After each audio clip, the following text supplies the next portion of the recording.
आप सुन रहे हैं समाचार एजेंसी ऑफ इंडिया की साई न्यूज में ऑडियो बुलेटिन। नमस्कार, ये समाचार एजेंसी ऑफ इंडिया है। अब आप साई न्यूज की समाचार श्रृंखला में बृहस्पतिवार 24 मार्च 2022 का राष्ट्रीय ऑडियो बुलेटिन सुनिए। कश्मीरी पंडितों पर केंद्रित फिल्म द कश्मीर फाइल्स को लेकर जारी सियासी घमासान थमता नहीं दिख रहा है। अब दिल्ली के मुख्यमंत्री अरविंद केजरीवाल ने इस मसले पर बीजेपी पर तीखा हमला बोला है। 24 मार्च को विधानसभा में अपने भाषण के दौरान उन्होंने कहा कि आज सारे देश में भारतीय जनता पार्टी गली गली में एक पिक्चर के पोस्टर लगा रही है। क्या इसलिए राजनीति करने आए थे? पिक्चरों के पोस्टर लगाए? अपने बच्चों को क्या जवाब दोगे? बच्चे पूछेंगे कि क्या करते हो? पिक्चर के पोस्टर लगाता हूँ। अरविंद केजरीवाल ने प्रधानमंत्री नरेंद्र मोदी पर तीखा हमला बोला। उन्होंने कहा कि 8 साल सरकार चलाने के बाद अगर किसी देश के प्रधानमंत्री को विवेक अग्निहोत्री के चरणों में शरण लेनी पड़े तो इसका मतलब उस प्रधानमंत्री ने कोई काम नहीं किया है। 8 साल खराब कर दिए। कह रहे हैं कि कश्मीर फाइल्स को फ्री करो। अरे यूट्यूब पर डाल दो, फ्री हो जाएगी। टैक्स फ्री क्यों करवा रहे हो?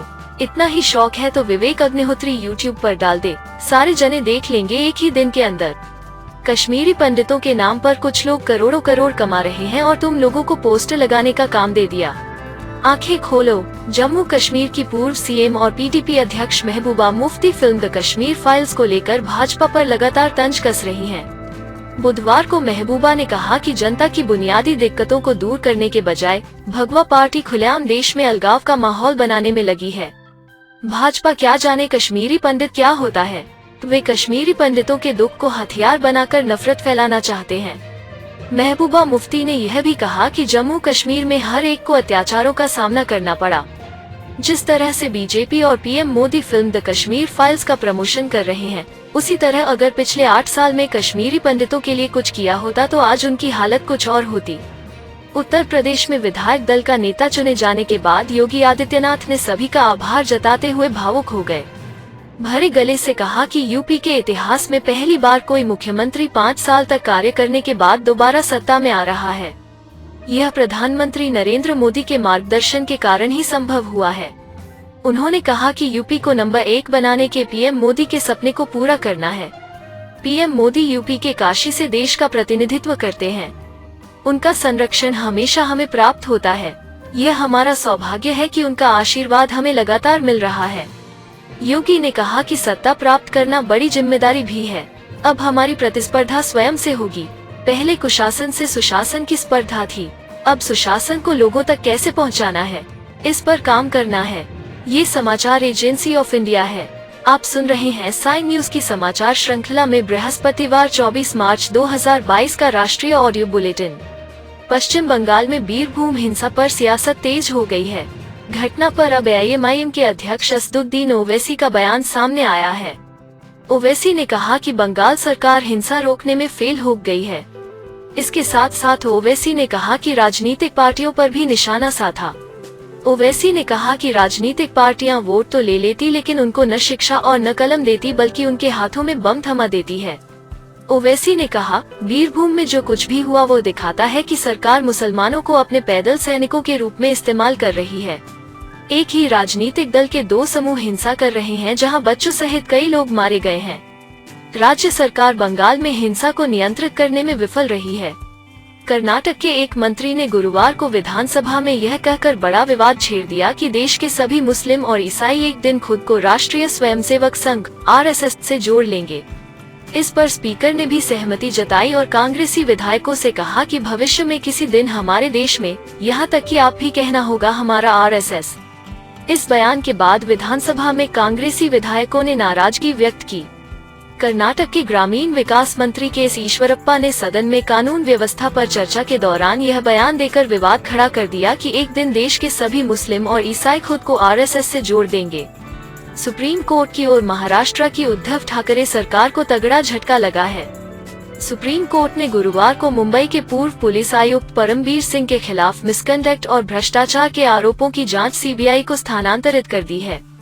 इसी के साथ साथ सुप्रीम कोर्ट ने बॉम्बे हाई कोर्ट के आदेश को भी खारिज कर दिया। एक पिता अपनी युवा बेटी के साथ बिना कोई भद्दा कमेंट सुने रास्ते से नहीं गुजर सकता है। यह बेहद दुर्भाग्यपूर्ण है। केरल हाई कोर्ट ने एक किशोरी पर भद्दी टिप्पणी करने वाले व्यक्ति की अग्रिम जमानत याचिका को खारिज करते हुए यह टिप्पणी की। आरोपी ने युवती पर अभद्र टिप्पणी की थी और जब उसके पिता ने आपत्ति जताई तो फिर उस पर भी हमला कर दिया था। अदालत ने कहा कि आरोपी ने किशोरी के पिता पर हमला कर दिया था, जो पुलिस में सब इंस्पेक्टर थे। आरोपी ने पहले तो उनकी बेटी और उन पर अभद्र कमेंट किए और फिर विरोध करने पर हेलमेट से हमला कर घायल कर दिया। अदालत ने इसी पर सुनवाई करते हुए कहा, यह दुर्भाग्यपूर्ण है कि एक व्यक्ति बिना कोई अभद्र टिप्पणी सुने अपनी बेटी के साथ भी रास्ते पर नहीं निकल सकता। ऐसी चीजें रुकनी चाहिए। सरकारी कंपनी C-DOT ने स्वदेशी 4G और 5G नेटवर्क तकनीक पर काम कर रही है, जिसे लेकर एक बड़ा अपडेट सामने आया है कि सरकारी टेलीकॉम कंपनी BSNL द्वारा 4G और 5G नेटवर्क 15 अगस्त तक लॉन्च किया जा सकता है। इसे लेकर एक कार्यक्रम के दौरान अधिकारी ने पुष्टि की है। कन्वर्जेंस इंडिया इवेंट में बोलते हुए centre for development of telematics के कार्यकारी निदेशक राजकुमार उपाध्याय ने कहा कि कंसोर्टियम ने स्वदेशी रूप से लगभग 30 मिलियन अमेरिकी डॉलर की लागत से प्रौद्योगिकी विकसित की है, जबकि वैश्विक दूरसंचार दिग्गज प्रौद्योगिकी विकास में अरबों डॉलर का निवेश करते हैं। ये समाचार एजेंसी ऑफ इंडिया है। आप सुन रहे हैं साइन न्यूज की समाचार श्रृंखला में बृहस्पतिवार 24 मार्च 2022 का राष्ट्रीय ऑडियो बुलेटिन। एक बिल्ली ने महाराष्ट्र में 100 करोड़ रुपए का नुकसान किया है। बिल्ली पिंपरी चिंचवड़ में ट्रांसफार्मर के अंदर फंस गई थी। इससे करीब 7,500 फैक्ट्रियों की बिजली 8 घंटे तक कटी रही।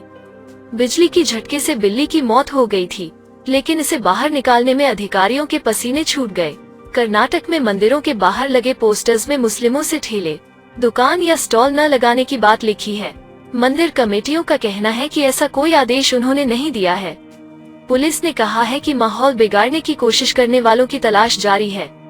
मुंबई के ठाणे में एक युवक का ट्रेन के आगे कूदने और पुलिस के उसे बचाने का वीडियो वायरल हो रहा है। बुधवार की इस घटना का वीडियो वायरल हो रहा है। मौत और जिंदगी के बीच केवल 3 सेकंड का फासला रहा। युवक घर से झगड़ा कर जान देने के मकसद से आया था। सुप्रीम कोर्ट ने गुरुवार को केंद्र सरकार को कोरोना से मौत पर मुआवजा पाने के लिए झूठे दावों की जांच करने की अनुमति दे दी है।